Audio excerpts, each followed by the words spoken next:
The end product of our working together happens to be ADR, which is defined as automatic dialogue replacement, automated dialogue replacement, automated Additional dialogue The recording. truth is that here we are, these people in this industry, we have no idea exactly what that means. Can't quite agree on what the term ADR, but ADR has, for anybody who really doesn't know, has to do with replacing or redoing the dialogue for scenes in a studio after the scenes have been shot, so that you can either change the performance, help the performance, change the writing, help the writing, or whatever. And it has to do with being in the recording booth almost always alone, sometimes with two of you. And we're sitting in the other booth listening and watching and fixing what needs to be fixed. A lot of people out there don't know the technical aspects of ADRing, and what it entails is you have three beeps, and then you have an imaginary beep, which is your fourth beep, whereas the dialogue is being replaced. But then you have another technique that's called chasing. So they have this animation set up, right, where the character is jumping over things or going through a mission, and then you just sort of chase it and go along and match the actions to the voice. And what we talked about that earlier. Holy shit. Gameplay, we do a lot of the chasing, sometimes together. Here, I've got you. Give me your hand. Just go! And some of the stuff comes out, no one will ever hear the stuff we do. Not because it's vulgar, but because, well, a lot of, yeah, it is vulgar, isn't it? We could do a whole nother version of this game. But for me, the ADR, you could say anything when he jumps over this thing, like, groin. You know, little things, and then you never know, Amy and her sick little mind may actually put it in the game.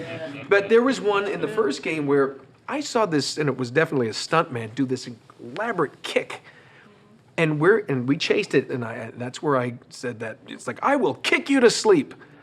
And that went in the game, and I've had more people comment on that, and it was one of those things where we made it up. There's tons of improvisations. The improv factor, it just makes it so much fun, and it's so freeing. While you're physically constrained, you're free to let your mind say anything. And it's isolated normally with most voice work. So you get into a booth and they say, you're playing 3 characters today. The first one, you're 300 pounds, you're a slut, and you've got a gravelly voice like you've smoked 400 cigarettes a day. Go! And you suddenly have to create a character with that. Right. Richard can do that. You know. And I have. But I enjoy ADR when we don't have to sync anything up to lips. That's great. I mean, I have a blast with that. With the last session that we did, when we were doing all the rooftop climbing and the running, and you're climbing up the ladder, and I'm like, see your butt from down. You know, that, when we're improvising. I had a blast doing that, you know. The worst thing with ADR is when you're syncing, you're trying to sync a performance, which I know that we really have that problem on this. So yeah, on film you have that problem where you're trying to put your voice into your own mouth. But the opportunity to go back and improve something is fantastic. In theatre, you don't have that opportunity. You suck one night, you sucked in front of those people. You can't go, can I just do that bit again? You know.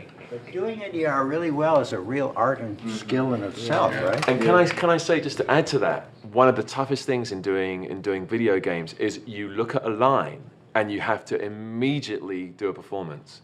You don't have time to go, what's the background behind this? But sitting for the first time with Nolan in the room, I was reminded of, you know, the job of a leading man. You know, you can, you know, whether you respect someone on set or not, whether they can really sort of, you know, drive the story. Nolan's skills in the sound booth, I mean, he hits it every single time. I'd say he's pretty much, dare I say it, perfect. Everything he does, he follows the notes. You got that, right? Sorry. I'd like that to be my new ringtone. And I think, yeah, it's true though. You're impeccable, and you don't. It's a tough skill to have, because in the voice world, you have to be able to get in there, do your work in a session time, an allotted time. There's other people waiting, and get out in an industry where good enough, near enough isn't good enough. And you need people like Nolan who get hired based on word of mouth because they know he's as good as he is. And being in the same room with him, it makes it a lot better when there's 2 of us in the room, but especially if it's the 2 of us together. You know, there's a few games are doing that now, but this one was one of the first ones I ever worked on, where you actually put 2 people together. Hello. I think for me it was the most intimidating part of the project. Really? Because I'm such a newbie. Coming in, having just theater training Yeah. and working across from voices that it's so specific, and to know when you're in your chest or when you're in your nasal cavity, or if you're, speaking quietly, or what's going on, or being out of breath, or if you're having, like, even just the other day we were ADRing something, and we're doing jumps, and so it's like, ugh! And they're like, I think it's not so much a as it is a and like the first game they were like, okay, we need a sequence where you jump, slide down wall, land on knuckles, and roll on knee. And I'm like, okay. Perfect. And you're just like, what is that? And you may not have done that in real life yet, and they're not going to give you the opportunity to try it out in the hallway. So you've just got to imagine what So you're doing. I don't know. For me, it's the most intimidating. It makes ADR. It's an art. It's an art, and people don't think that it is.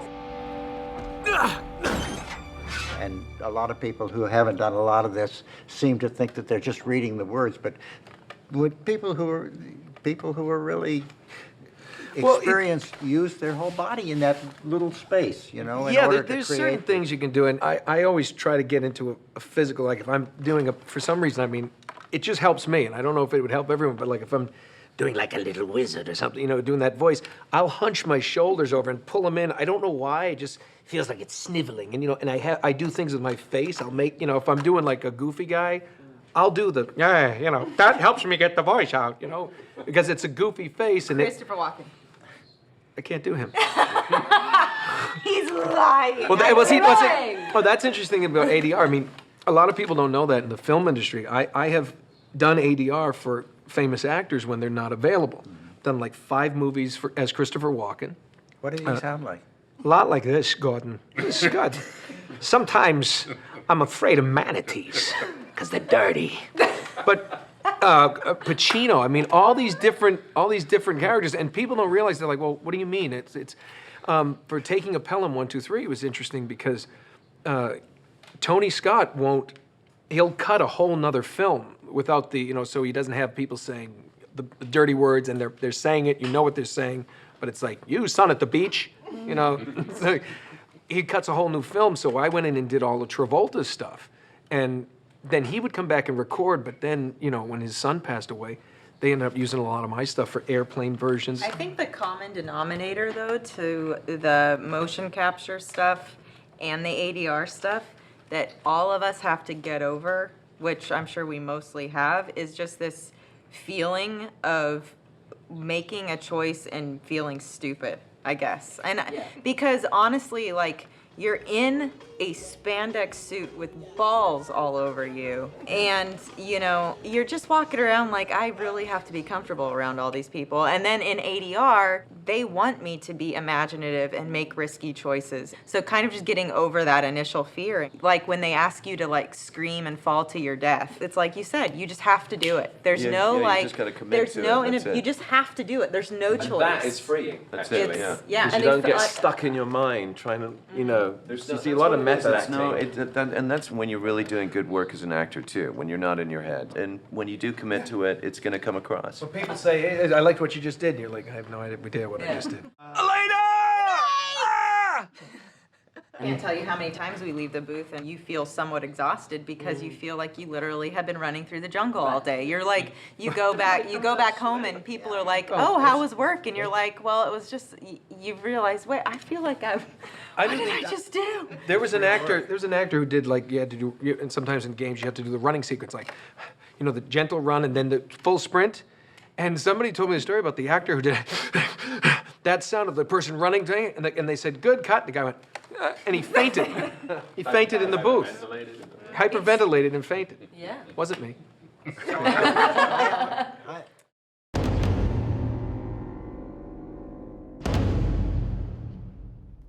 Graham McTavish, who is Lazarevich, is one of the sweetest, most fun to work with, great guys, and he's absolutely terrifying as Lazarevich. So, this little man is Drake. And it's one of those things where you're joking right before the camera rolls, you do your T-pose, and then all of a sudden he turns and he's mean. So, this little man is Drake. And as an actor and a persona, both on the screen and in that big empty studio, he comes in there and fills that space like nobody I've ever seen before. And there's the additional just by his element. presence. You better pray that he is not bluffing. Search him. And I remember Taylor, I was sitting with Taylor and he said, oh, listen to this, do you want some headphones? I said, no, I can see it's happening. He said, no, it's Graham, you need to hear this. And he gave me a set of spare cans and I saw one take without them, the next take. It was such a different world and such a different performance hearing what he was doing in that sort of sotto voce, that sort of low voice. It was so threatening, so menacing. Did you carry him all the way from the temple? Shame. I think it's funny watching you have to say Lazarevich. I could not say Not it. say it. Lazarevich. I'm rehearsals. I'm like Lazarevich. We get out there. I'm like Lazarevich. Nate, this is Carl Schaefer. How are you feeling? I think one of my favorite scenes watching kind of the process happen was Schaefer towards the beginning when he's kind of coming across the desk with Nate and he's revealing the key. Where did you find this? And just because he's such a seasoned actor, I remember him saying, now, do you just want me to set it down open? Do you want me to take my time with it? And kudos to Renee. He's done theater, he's done he's a television, film. Tony He's Award, Emmy Award, you name yeah, it. I mean, he's done it all. So, they have beaten you, huh? It's easy to work on something when you're proud of what you're doing. I think we've all worked on shows or plays or something, God knows I have, that you're just not proud of what you're doing. And there's a check at the end of the day and that's all well and good, but to work on something that, wow, it makes all the difference in the world, at least to me. I think you see it in the end product, right? And I think that's what people are responding It to. When does- they say it they love it, does and they've really played it become- over and over again, and their families love it, and you can tell that you're all having fun. Now, what are you going to do for Uncharted 3: Flynn's Revenge? That's kind of what I want to know. Fortune. It's Flynn's Revenge, or Finding Flynn. By the way, I thought was kind of a good Finding Flynn. Finding Flynn. It's actually Sullivan's Catching Folly. Chloe. Sullivan's Folly. Or Robin Atkin Downs lives. Oh, boy. Okay? We're done. Yeah. Thank you. PlayStation